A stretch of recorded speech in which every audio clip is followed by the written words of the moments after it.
మన next topic వచ్చేసి global institutions in the changing times. So global institutions అంటే ఈ యునైటెడ్ నేషన్ సిస్టమ్ కానీ, వరల్డ్ ట్రేడ్ ఆర్గనైజేషన్ కానీ, ఇంటర్నేషనల్ మానిటరీ ఫండ్ కానీ, వరల్డ్ బ్యాంక్, ఇవన్నీ ఈ గ్లోబల్ ఇన్స్టిట్యూషన్స్ అనమాట. ఇవి ఒక స్పెసిఫిక్ ఎయిమ్ని పెట్టుకొని వచ్చినాయి, కానీ ప్రజెంట్ ఆ ఎయిమ్ని విస్మరించి వాటి పనులు ఉన్నాయి అన్నట్టు కొన్ని ఆబ్లిగేషన్స్ ఉన్నాయి వీటిపైన. సో వాళ్ళ ఆబ్జెక్టివ్స్ ఏవైతే ఉన్నాయో అవన్నీ ఇవి ఫుల్ఫిల్ చేయట్లేదు అనేసి న్యూస్లో ఉంది. సో ఒక్కొక్క గ్లోబల్ ఇన్స్టిట్యూషన్ గురించి చూద్దాము. ఫస్ట్ వచ్చేసి యునైటెడ్ నేషన్ సిస్టమ్. ఇది 1945న ఫామ్ అయింది. యాక్చువల్గా world war I, world war II అయినప్పుడు ఈ వార్స్ అన్నిటికీ అగెయిన్స్ట్గా ఈ యునైటెడ్ నేషన్ సిస్టమ్ అనేది తీసుకొని వచ్చారు. సో దీని మెయిన్ అజెండా వచ్చేసి గ్లోబల్గా ఎవరు కొట్లాడొద్దు, దాన్ని ప్రివెంట్ చేయాలి, ఇంటర్నేషనల్ కోఆపరేషన్ అనేది ప్రమోట్ చేయాలి అని దీని మెయిన్ అజెండా అనమాట. నెక్స్ట్ వరల్డ్ బ్యాంక్ ఇంకా ఇంటర్నేషనల్ మానిటరీ ఫండ్, ఇది వచ్చేసి 1944లో ఫామ్ అయింది బ్రెటన్ వుడ్ కాన్ఫరెన్స్ కింద. సో దీని మేజర్ ఎయిమ్ వచ్చేసి ఎకనామిక్ డెవలప్మెంట్, ఈ పావర్టీ రిడక్షన్ అనమాట. నెక్స్ట్ వరల్డ్ ట్రేడ్ ఆర్గనైజేషన్, దీని మెయిన్ ఎయిమ్ వచ్చేసి ఇది 1995లో ఫామ్ అయింది. దీని మెయిన్ ఎయిమ్ వచ్చేసి ఇంటర్నేషనల్ ట్రేడ్ని మనం ఇంక్రీజ్ చేయాలి. ఈ టారిఫ్స్ అంటే ఈ ట్యాక్సెస్ అనమాట. ఒక కంట్రీ నుంచి ఇంకో కంట్రీకి మనం ట్రేడ్ చేస్తే ఆ కంట్రీలో ట్యాక్స్ అనేది కట్టాలి. ఓకే, ఈ టారిఫ్స్ కానీ బ్యారియర్స్ కానీ సేమ్ అట్లాంటిది. బ్యారియర్స్ లేకుండా చూడాలి. ఏం బ్యారియర్స్ అంటే ఏం అడ్డంకులు లేకుండా చూడాలి ఇంటర్నేషనల్ లెవెల్లో. టారిఫ్స్ అనేవి తక్కువ చేయాలి. గూడ్స్, సర్వీసెస్, ఇన్వెస్ట్మెంట్స్ ఇవన్నీ మంచిగా ఒక కంట్రీ నుంచి ఒక కంట్రీకి ఫ్లో అవ్వాలి ఈజీగా అనేది దీని మెయిన్ టార్గెట్. సో ఇవి మేజర్ ఇన్స్టిట్యూషన్స్ ఇంకా దాని అజెండాస్. సో ఇక్కడ ప్రాబ్లం ఏంది అంటే, ఫస్ట్ థింగ్, ఇట్లాంటి మేజర్ ఇన్స్టిట్యూషన్స్లో మనకి రిప్రజెంటేషన్ అనేది లేదు. మనకి కాదు, డెవలపింగ్ కంట్రీస్కి అసలు రిప్రజెంటేషన్ లేదు. ఇండియా అనేది లార్జెస్ట్ పాపులేషన్, ఎకనామీలో థర్డ్ లార్జెస్ట్ ఉంది. కానీ IMFలో, ఇంటర్నేషనల్ మానిటరీ ఫండ్లో మనకి స్పెషల్ డ్రాయింగ్ రైట్స్ అనేసి ఉంటాయి. So special drawing rights only 2.75% మాత్రమే ఉంది. సో ఇది అంటే 2.75% మాత్రమే మనకి స్పెషల్ డ్రాయింగ్ రైట్ ఉంది అంటే చూసుకోండి, మనకి third largest economy. Okay, so ఇది మన ఇండియన్ కండిషన్, ఇంకా developing countries condition international platforms పైన.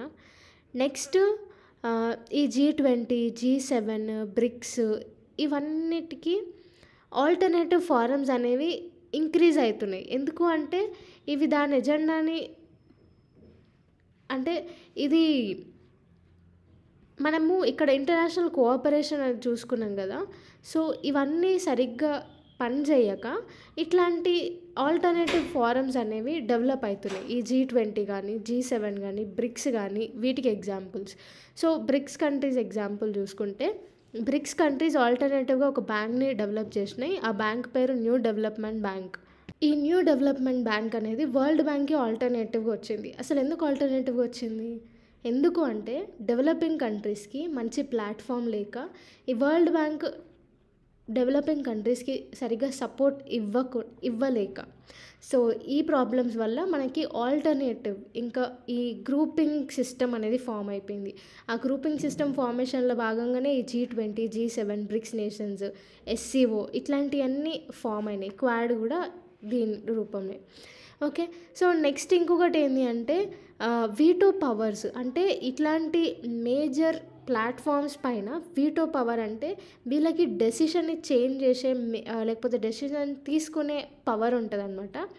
సో ఈ పవర్ ఓన్లీ 5 కంట్రీస్కే ఉంది. 5 కంట్రీస్ వచ్చేసి చైనా, ఫ్రాన్స్, రష్యా, UK ఇంకా US. సో మనము ఒకవేళ చైనాకి అగెయిన్స్ట్గా ట్రేడ్ చేయాలనుకున్నా కానీ, ఏమైనా ఇంటర్నేషనల్ లెవెల్లో ఏమైనా చేయాలనుకున్నా కానీ చైనా అపోజ్ చేస్తే మనం ఏం చేయలేం. ఎందుకంటే చైనాకి వీటో పవర్ ఉంది. సో ఈ వీటో పవర్, ఇట్లాంటి వీటో పవర్స్ని మ్యాక్సిమం ఈ కంట్రీస్ మిస్యూజ్ చేసుకుంటున్నాయి. ఇదొక major problem. Next USA, China trade wars అయినాయి. సో USAకి చైనాకి అస్సలు పడట్లేదు, ట్రేడ్ వార్స్ అయినాయి. ఆ ట్రేడ్ వార్స్ వల్ల తీవ్రంగా నష్టపోయేది డెవలపింగ్ కంట్రీసే. Even though world trade organization చెప్పింది ఇది against rules, international trade rules, మీరు ఇట్లా చెయ్యొద్దు, అంత పరంగా కాస్ట్లు అనేవి రైజ్ అవుతాయి, ట్రేడ్ సిస్టమ్ మొత్తం ఎఫెక్ట్ అవుతుంది అని అన్న యుఎస్ఏ వరల్డ్ ట్రేడ్ ఆర్గనైజేషన్లో దానికి వీటో పవర్ ఉంది కాబట్టి పెద్ద పెద్ద ఆఫీసర్స్ ఎవరైతే ఉంటారో వాళ్ళని తీసేసి వాళ్ళని అపాయింట్మెంట్స్ని బ్లాక్ చేసి ఇది ఎందుకు పనికి రాకుండా చేసేసింది యుఎస్ఏ. ఎందుకంటే యుఎస్ఏకి ఆ పవర్ ఉంది కాబట్టి. సో ఇది మిస్యూజ్ ఆఫ్ పవర్. ఇంకొకటి ఎమర్జింగ్ ఛాలెంజెస్ ఏవైతే ఉన్నాయో, ఇప్పుడు కోవిడ్-19 ఉంది. ఈ కోవిడ్-19 యాక్చువల్గా united nations, world health organization పెద్ద ఫెయిల్యూర్. సో ఎఫెక్టివ్గా అది రెస్పాండ్ అయితే మొత్తం వరల్డ్ వైడ్ కోవిడ్ అనేది స్ప్రెడ్ కాకుండా ఉండేది. సో ఇట్లా ఫెయిల్యూర్ అవ్వడం వల్ల, స్పెషల్గా united nations, world health organization fail అవ్వడం వల్ల ఇంత పెద్ద పాండమిక్ వచ్చి చాలామంది, కొంతమంది మిలియన్స్ ఆఫ్ పీపుల్ చచ్చిపోయినారు.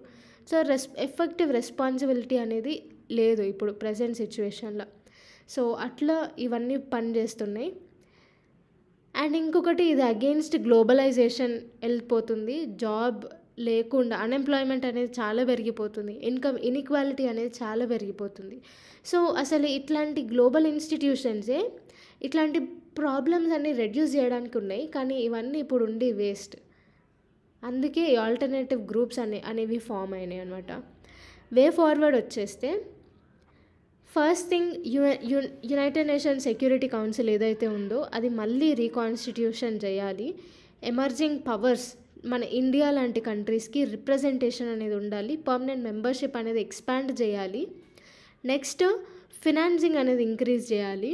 స్పెషల్గా ఫినాన్సింగ్ అనేది ఇప్పుడు ప్రజెంట్ ఫినాన్స్ ఎవరు చేస్తారంటే డెవలప్డ్ కంట్రీసే చేస్తున్నాయి. ఈ డెవలప్డ్ కంట్రీస్కి ఫినాన్స్ ఇవ్వడం అట్లాంటి పవర్ ఇవ్వకుండా వేరే ఎమర్జింగ్ డోనర్స్ ఉంటారు కదా, కొంతమంది రిచ్ పీపుల్ డొనేట్ చేయాలనుకుంటారు కొన్ని కంట్రీస్కి, అట్లా వాళ్ళని ఎంకరేజ్ చేయాలి. ఇంకొకటి ప్రైవేట్ ఇండస్ట్రీస్ కానీ ప్రైవేట్ క్యాపిటల్ కూడా మనకు వస్తుంది. సో ఇట్లాంటి ఫినాన్స్ ట్యాప్ చేసుకోవాలి మనం. నెక్స్ట్ గ్లోబల్ ఇన్స్టిట్యూషన్స్లో స్ట్రాంగర్ అగ్రిమెంట్స్ ఉండాలి. ఏ కంట్రీ కానీ ఈ గ్లోబల్ ఇన్స్టిట్యూషన్ని కంట్రోల్ చేసే పవర్ ఉండొద్దు, స్ట్రాంగ్ అగ్రిమెంట్ ఉండాలి, ఎన్ఫోర్స్మెంట్ ఉండాలి. ఏమైనా ప్రాబ్లం వస్తే ఈ డిస్ప్యూట్ రిజల్యూషన్ మెకానిజం అనేది ఉండాలి సాల్వ్ చేయడానికి ఆ ప్రాబ్లం.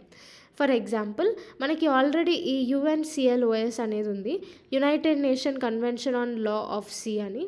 సో ఇట్లాంటి స్ట్రాంగ్ ఫ్రేమ్వర్క్ తీసుకొని రావాలి గ్లోబల్ ఇన్స్టిట్యూషన్స్లో.